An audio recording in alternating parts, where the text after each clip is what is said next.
நம்ம வாழும்போது பார்த்தீங்க அப்படின்னா எல்லாருமே சந்தோஷமாக இருப்பாங்க. கூட வந்து ஆஹா ஓஹோ அப்படி இப்படின்னு பணத்துக்காகவும் பொருளுக்காகவும் உங்கள் பின்னாடி நிறைய பேர் சுற்றி வருவாங்க. ஆனால் ஒரு வினாடி நீங்கள் இழுக்கிற மூச்சு அப்படியே இழுத்தபடியோ விட்ட மூச்சு அப்படியே விட்டபடியோ போயிடுச்சு அப்படின்னா இல்லை உங்கள் பேரை சொல்லி கூப்பிடுவாங்களா? நகைப்புக்குரியதாயிடும் அவங்க பேசுகிற விஷயம் எல்லாமே. எப்போ பாடியை டிஸ்போஸ் பண்ண போகிறீங்க அப்படின்ட்டு.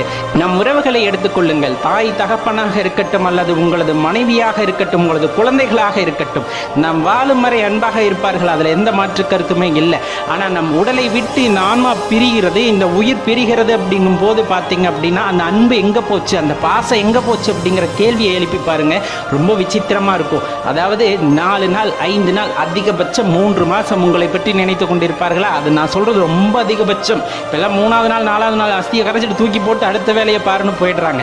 அப்ப நம்ம தான் இந்த இடத்துல என்ன இருக்கோம்னா மாயையான பற்று, மாயையான அந்த பிம்பத்தை உருவாக்கி கொண்டு நான் இல்லைன்னா இவங்க வாழ மாட்டாங்க, நான் இல்லைன்னா இவங்க கிடையாது அப்படிங்கிற அந்த மாயைக்குள்ள சிக்கிக்கிட்டு பந்த பாசத்துல பிணைஞ்சுக்கிட்டு இறைவனை அடைவதற்கோ அல்லது உணர்வதற்கோ முயற்சி செய்யாமல் இருக்கின்றோம் அப்படிங்கிறது தான் இந்த இடத்துல உண்மையான விஷயம். நான் யார் அப்படிங்கிற கேள்விக்கான விடையை ஒருத்தன் தேடுகிறான் அப்படிங்கும் போது அவனுக்குள்ள இருக்க அந்த உண்மையான ஆத்மாவை அவனை உணர ஆரம்பிக்கிறான் அப்படிங்கிறது தான் அர்த்தம்.